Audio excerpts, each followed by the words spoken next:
Kitchen में काम करते वक्त मेरी साड़ी में आग लग गई। तभी पड़ोस के लड़के की नज़र मुझ पर पड़ी। वे जल्दी से मेरे घर पर आ गया और मेरी साड़ी को उतार फेंका। उसने मुझे अपने कंधे पर उठा लिया और सीधे अपने घर पर लेकर चला गया। मुझे उस हाल में देखकर उसके जज्बात उमड़ पड़े। मैं डर के कहने लगी, मेरा पति आ जाएगा, पर उसने कहा बस एक बार करने दो। उसके बाद मेरा नाम सुनीता है और मैं उन लोगों में से नहीं हूँ जो कि अपने पति के पीछे उनको धोखा दे। मैं अपने पति से बहुत प्यार करती थी। हम दोनों की लव मैरिज हुई थी, लेकिन अब हमारी शादी को 10 साल हो गए हैं और हमारे बीच में वो कशिश ना रही। मोहब्बत तो है, एक दूसरे को देखते ही अंदर जो आग लगती है वे कहीं कम हो गई थी। मेरे पति आईटीएफ फॉर्म में जॉब करते थे। सुबह 9 बजे घर से निकल जाते और शाम को 9 बजे तक ही घर आते थे और पूरे दिन घर पर मैं अकेली रह जाती थी। आसपास में मेरी कोई दोस्त भी नहीं थी। मैं बिल्कुल ही अकेली रह जाती थी। मेरे पति के पास तो मेरे लिए वक्त ही नहीं। शनिवार रविवार छुट्टी भी होती तो वे घर पर ही रहना पसंद करते हैं और मेरे साथ पूरा वक्त गुजारते हैं।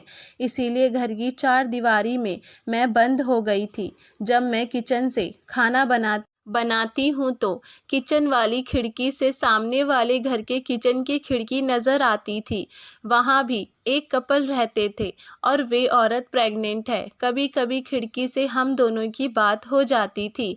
एक दिन उसने कहा कि अब मैं मायके जा रही हूँ, वहीं डिलीवरी करवा कर आऊँगी, और उसके बाद से उसके पति किचन में खाना बनाते हुए नज़र आते थे। उसके पति भी आईटी फर्म में ही काम करते थे। वे वर्क फ्रॉम होम ही करता था। उसकी पत्नी के जाने के बाद उसका पति राजीव मुझे खिड़की से आवाज़ देता, भाभी आप आज क्या बना रही हो? बहुत अच्छी खुशबू आ रही है। मैंने कहा गाजर का हलवा बना रही हूँ, खाना है तो आ जाइए। मैं तो ऐसे ही मजाक में कह दिया था, पर वे तो सचमुच घर पर आ गए। राजीव काफ़ी हैंडसम था और मेरी ही उम्र का होगा। मैंने उसे गाजर का हलवा दिया तो उसने कहा आपने तो लाजवाब बनाया है। शिखा के जाने के बाद तो मैं किसी तरीके से खाना बनाकर ही खा लेता हूँ और उसे बहुत मिस करता हूँ। उसे हलवा इतना पसंद आया कि उसने मेरा हाथ ही पकड़ लिया और हाथ चूमने लगा। उसकी हरकत पहले तो मुझे बहुत अजीब लगी, लेकिन फिर लगा मेरे खाने की तारीफ़ करने का एक तरीका है। ना जाने कितने सालों से कोई मेरी तारीफ़ ही नहीं करता। पहले मैं जब जॉब करती थी तो तारीफ़ सुन लिया करती थी, पर अब घर के काम में ऐसे भी नहीं हैं। मैं खुश होकर उसे थैंक यू कही और फिर थोड़ी देर बाद बात करने के बाद वे चला गया। मुझे अच्छा लगा कि कम से कम बात करने का कोई साथी तो मिल गया और आज मैं राजीव के बारे में ही सोचने लगी थी। जब खाना बनाने गई तो फिर से राजीव खिड़की से आवाज़ दे रहा था, भाभी हलवा तो अमेजिंग था, आप तो कमाल की कुक हो, कहीं से कुकिंग क्लास लिए हो क्या आप? मैंने कहा नहीं, घर पर ही बनाते बनाते सीख गई हूँ। उसने पूछा कहीं जॉब वगैरह करती हैं आप? मैंने कहा पहले तो मैं भी जॉब करती थी, पर बच्चा हो जाने के बाद उसे देखने वाला कोई नहीं था तो मुझे घर पर ही रुकना पड़ा और अब बस दिन भर घर का काम और बच्चे को संभालती हूँ। यही मेरा वक्त गुजर जाता है। मेरी आवाज़ में उदासी थी जो उसने महसूस कर ली थी। उसने कहा अरे इतना उदास क्यों होती हो? बेटा बड़ा हो जाएगा तो फिर से कोई काम कर लेना। मुझे एहसास है कि घर में अकेला रहकर दिन काटना कितना मुश्किल होता है। अब जब मेरी पत्नी भी चली गई है, मेरा तो समय ही नहीं कटता, जबकि ऑफिस का काम भी रहता है। कभी आप देखते हैं तो आपसे बात कर लेता हूँ। आप बुरा तो नहीं मानती ना? मैंने हंसकर कहा नहीं नहीं, बुरा मानने वाली कौन सी बात हो गई है। अब वे अक्सर मेरे घर पर आने लगा। जिस वक्त घर पर कोई भी नहीं रहता था, मेरा बेटा स्कूल में रहता, वे कहता भाभी एक कप चाय पिला दो। चाय पीकर थोड़ी देर मेरे साथ बात करता और फिर चला जाता। हम दोनों तरह तरह की बातें करते थे, कभी ऑफिस की तो कभी कोई सीरियल की, कभी किसी बात पे तो कभी किसी बात पे। हम बातचीत करते रहते थे और मेरा वक्त कब और कैसे कट जाता पता ही नहीं चलता था।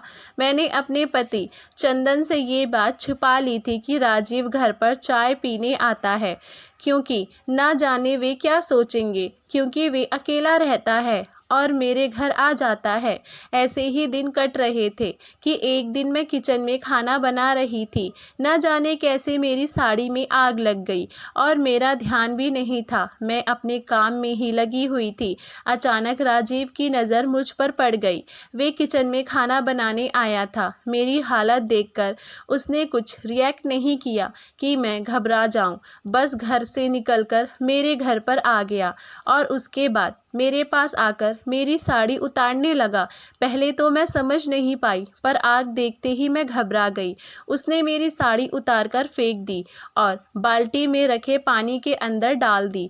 तब तक पूरे कमरे में धुआं फैल गया था। उसने किचन का एडजस्ट चलाया और मुझे तुरंत ही अपने कंधे पर उठा लिया।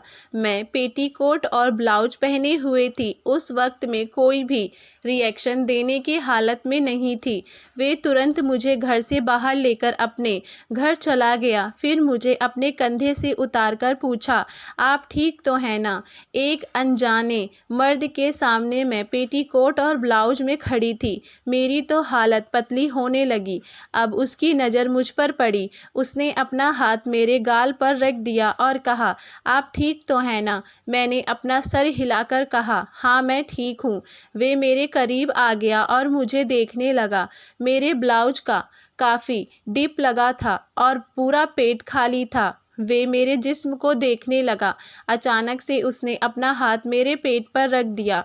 मेरे पूरे शरीर में करंट सा दौड़ने लगा। ऐसा एहसास मुझे सबसे पहले तब हुआ था जब मैं चंदन के साथ पहले पहले प्यार में थी और उसके करीब आई थी। अब ये कशिश हमारे बीच ना रही, लेकिन अनजान मर्द के स्पर्श से मेरे अंदर भी कशिश फिर से पैदा होने लगी। और राजीव शायद पूरे जोश में आ गया था। वे एकदम करीब आ गया और उसके हाथ मेरे सीने में चल गए और वे हल्के हाथों से लगा। मैंने अपनी आंखें बंद कर ली और मैं उस एहसास को महसूस करने लगी थी कि तभी उसने कहा, मुझसे अब रहा नहीं जाता, बस एक बार करने दो, फिर चाहे तो दूरी बना लूँगा। उसकी बातों से अचानक ही मैं होश में आई कि मैं क्या करने जा रही हूँ। मैं तो सिर्फ चंदन की हूँ और एक शरीफ घर की लड़की हूँ। मुझे अपने जज्बातों पर काबू आना होगा। मैंने कहा, बस इतना ही रहने दो, इससे आगे कुछ मत करना। हम दोनों शादीशुदा हैं, हमारा यहीं रुक जाना ठीक है। मैं भागकर अपने घर आ गई। उसने मुझे रोका नहीं। राजीव एक शरीफ लड़का था और अपनी पत्नी से बहुत प्यार करता था। वे तो अक्सर ही अपनी पत्नी के बारे में ही बातें किया करता था और मैं अपने पति के बारे में। लेकिन सिचुएशन ही कुछ ऐसी थी कि दोनों बहकने लगे थे, तो उसने भी अपने आप को उस वक्त के लिए संभाल लिया था। पर घर आकर भी मेरे दिमाग में सिर्फ राजीव का ही सपना था। उसका स्पर्श मैं भूल नहीं पा रही थी और यही सोच सोचकर मदहोश हो रही थी। जब चंदन घर पर आया तो मैं उसकी बाहों में लिपट गई। कहने लगी, मुझे प्यार करो। चंदन ने कहा, क्या बात है, आज मुझ पर बहुत प्यार आ रहा है। मैं चाहती थी कि चंदन अपने प्यार से मुझे अपने पास रोक ले और राजीव के नशे से मैं बाहर निकल जाऊं। चंदन ने उस रात मुझे बहुत प्यार किया और बहुत देर तक प्यार किया, जिससे मेरी आत्मा तृप्त हो गई थी। लेकिन जब मैं उसके साथ थी तब भी मैं राजीव के बारे में ही सोच रही थी कि क्या हो गया था मुझे, जो कि मेरी समझ से ही बाहर था। अगले दिन सुबह उठकर मैंने अपने पति से कहा, चंदन, हम काफ़ी दिनों से घूमने नहीं गए। पहले तो शादी के बाद ही हम पति पत्नी घूमने निकल जाया करते थे, पर आजकल मैं घर में रहकर बिल्कुल बोर हो गई हूँ। चलो ना कहीं घूमते हैं। चंदन कहने लगे, दरअसल मैं फॉरेन ट्रिप का प्लान कर रहा था, इसी वजह से छोटी मोटी ट्रिप मैंने बंद कर दिए थे ताकि कुछ सेविंग्स कर सकूं।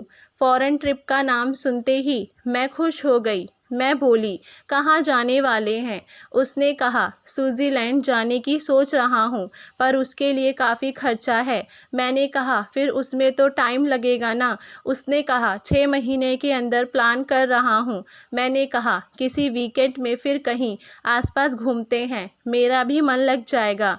चंदन बहुत प्यार से मेरे करीब आ गया और कहा, ठीक है मैडम, जैसा आप चाहो वैसा ही होगा। मैं वीकेंड का कोई ट्रिप सोचता हूँ, फिर तुम्हें बताता हूँ। मैं राजीव से दूर जाना चाहती थी। ऐसा करने में मेरे पति ही मेरी मदद कर सकता था। शायद मेरी ज़िंदगी में बोरियत भर गई थी, जिस वजह से मेरे साथ ये सब कुछ हो रहा था। मेरे पति के जाने के बाद मैं किचन में खाना बना रही थी कि तभी खिड़की से राजीव झांककर मुझसे पूछा, कल की बात से तुम नाराज़ तो नहीं हो ना?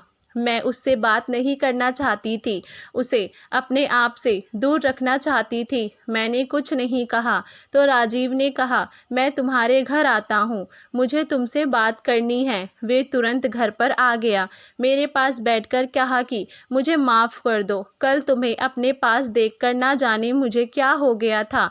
तुम बहुत खूबसूरत हो चंदन, लकी है जो तुम जैसी बीवी मिली है। मुझे उससे बात करने का बिल्कुल भी मन नहीं कर रहा था, पर बार बार मेरी नज़र ना जाने क्यों उस पर ही चली जा रही थी। अचानक वे मेरे और पास आ गया और मेरा हाथ पकड़ लिया।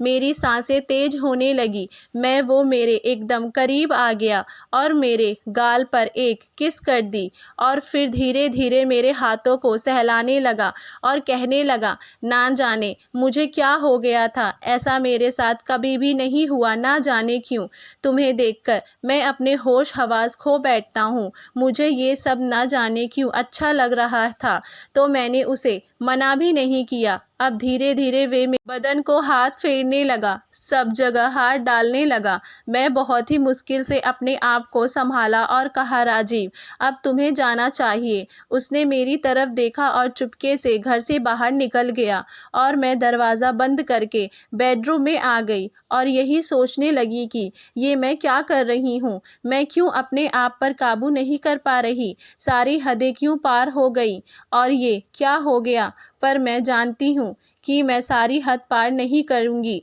ना जाने क्यों मैं उसके आसपास से कई नज़र उत्तेजन महसूस करती हूँ, जिसके लिए मैं तड़पती रहती हूँ। दोपहर को मेरे पति ने मुझे फ़ोन किया और कहा कि आज ऑफिस की एक पार्टी है, तुम तैयार रहना, मैं तुम्हें लेने आऊँगा। मैं काफ़ी खुश हो गई थी कि थोड़ी बाहर निकलने को मिलेगा।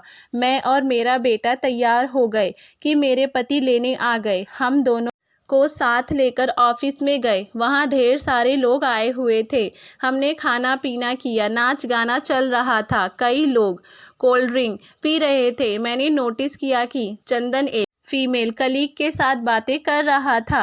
वे हंस हंस कर बातें कर रहा था। वो लड़की भी काफ़ी हंस हंस के उससे बातें कर रही थी। मुझे जलन होने लगी थी। मुझे पता है कि वो दोनों कलीग हैं, फिर मेरी ज़िंदगी में शायद इस चीज़ की कमी है जो उसे मिलता है। उसे दूसरी औरत की अटेंशन मिलती है और मेरी खूबसूरती को देखने वाला कोई भी नहीं है। एक मेरा पति है जो कि थके हारे घर पर आते हैं। हाँ, मेरे साथ साथ ज़रूर रहते हैं। जितनी देर भी वे घर पे रहते हैं मेरे साथ रहते हैं और बेटे का भी बहुत ध्यान रखते हैं। जब पार्टी ख़त्म हुई तो हम दोनों घर पर आ गए थे और मैं उस लड़की के बारे में ही सोच रही थी जिसके साथ चंदन पूरा टाइम लगा हुआ था। वे लड़की भी मैरिड थी और मैं राजीव के बारे में सोचने लगी। मेरे अंदर अकेलापन था। जो तकलीफ़ थी उसे शायद राजीव दूर कर सकता है, पर मुझे अपनी हद में रहना पड़ेगा। जाते वक्त मेरे पति ने कहा, मैं इस वीकेंड में नैनीताल ट्रिप का सोच रहा हूँ, घूम आएंगे तो तुम्हें और बेटे को भी अच्छा लगेगा। उनकी बातें सुनकर मैं मुस्कुराने लगी थी। उसने कहा, तुम्हारी इसी मुस्कुराहट पर तो मैं मरता हूँ। वीकेंड में नैनीताल जाने की तैयारी हो रखी थी। राजीव मेरे घर चाय पीने के लिए आ गया था, तो मैंने कह दिया था था कि मैं वीकेंड में घूमने जा रही हूँ। ये सुनकर उसका चेहरा थोड़ा मुरझा गया था। कहने लगा, मैं तुम्हारे बिना कैसे रह पाऊंगा। मैंने कहा, मैं तुम्हारी पत्नी नहीं हूँ। ये कहकर मैं हंसने लग गई थी। राजीव मुझे टच के अलावा और कुछ भी नहीं करता था। उसे पता था कि उसकी हद क्या है। मुझे कभी कभी ये गलत तो लगता था और मन करता था कि ऐसे ही करती रहूं, पर मेरा अकेलापन नहीं था जो जिस वजह से ये ख़त्म नहीं हो पा रहा था। मैं सोचने लगी कि अकेलेपन को कैसे दूर करूं। नैनीताल से वापस आने के बाद मेरे पति काम में बिजी हो गए थे। एक दिन राजीव मेरे घर पर चाय पीने आया कि अचानक बाहर बारिश शुरू हो गई। मेरे कपड़े बाहर सूख रहे थे, इसीलिए मैं जल्दी से बाहर निकली और एक एक कपड़े उतारने लगी। राजीव भी मेरी मदद के लिए पहुंच गया। अचानक बारिश बहुत तेज हो गई और कपड़े लेकर आते आते हम भीग चुके थे। मैंने सारे कपड़े घर पर सूखने को डाल दिए, फिर सोचा कि जाकर कपड़े चेंज कर लेती हूँ कि तभी राजीव मेरे एकदम पास आ गया और कहा, आज एक बार कर लेने दो, तुम्हारे पास दोबारा कभी नहीं आऊँगा। फिर उसने मुझे अपनी बाहों में ले लिया। ना जाने क्यों मुझे क्या हो गया था कि मैं अपने आप को रोक ना सकी। उसे मना करना चाहती थी पर कर नहीं सकी और उसके साथ मैं पाप कर बैठी। हमारे सर पर जो शैतान हावी था उसने हमसे गलत काम करवा दिया। मैं और राजीव एक हो गए थे। मैंने उसे जाने को कहा। मैं बिल्कुल टूट सी गई थी। ये क्या कर दिया मैंने। मैं किसी की पत्नी हूँ और अपने आप को काबू ना कर पाई। मैंने तभी चंदन को फ़ोन किया और कहा कि मुझे कुछ सही नहीं लग रहा। मैं यूँ घर में अकेली और नहीं जी सकती। मैं कोई जॉब करने की सोच रही हूँ। चंदन कहने लगा, पर बच्चा घर पर है, उसे कौन देखेगा। मैंने कहा, मैं स्कूल टीचर की ट्राई करके देखती हूँ। अगर वे मिल जाए तो ठीक है, नहीं तो मैं बच्चे को टेक केयर पर रख कर जाया करूँगी। चंदन ने कहा, अगर तुम मैनेज कर सकती हो तो कोई बात नहीं। मैं जॉब ढूंढने लगी थी और मुझे स्कूल में टीचरिंग की जॉब मिल गई। राजीव से मैंने बात करना छोड़ दिया था। वे कई बार मेरे पास ज़रूर आया था पर मैंने दरवाज़ा नहीं खोला था। किचन की खिड़की से कई बार उसने माफ़ी मांगने की कोशिश की थी पर मैंने उसे साफ साफ कह दिया था कि मुझसे दूर रहा करो तो अच्छा ही है। जॉब मिलने के बाद तो मैं जॉब को लेकर बिजी रहने लगी थी पर हर वक्त मुझे यही लगता कि मैंने चंदन को धोखा दिया है। चंदन से कहकर वे घर छोड़कर हम दूसरे घर में शिफ्ट हो गए थे ताकि राजीव की शक्ल मुझे दोबारा ना देखनी पड़े। मैं राजीव से दूर आ चुकी थी पर अपने पति को कभी भी सच ना बता पाई, लेकिन मेरे पति ने मुझे इतना प्यार दिया कि मैं उसे हमेशा के लिए भूल चुकी थी और साथ ही मैंने दोबारा ऐसा गलत काम ना करने की कसम खाई थी। धन्यवाद दोस्तों, आपको हमारी कहानी कैसी लगी हमें नीचे कमेंट बॉक्स में अपनी राय ज़रूर बताइएगा और हमारे चैनल वानी वॉइस को लाइक शेयर सब्सक्राइब करना ना भूलें। अगर आप हमारे चैनल पर नए हैं तो हमारे चैनल को सब्सक्राइब ज़रूर करें।